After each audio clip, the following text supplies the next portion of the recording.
Here's a thought about the randomness factor. I'm headed off to China again in November to attend the big photo festival in Li Shui, which I originally attended in 2009.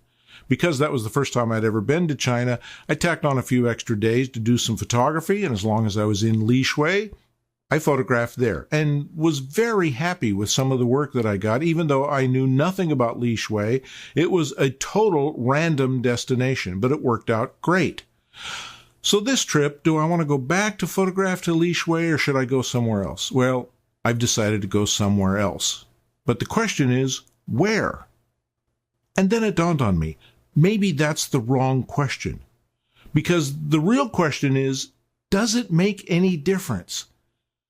Probably, no matter where I go in China, I'm going to find something interesting to photograph. If I took a map and a dart and threw the dart at the map and went wherever the dart landed, I'd probably find interesting things to photograph.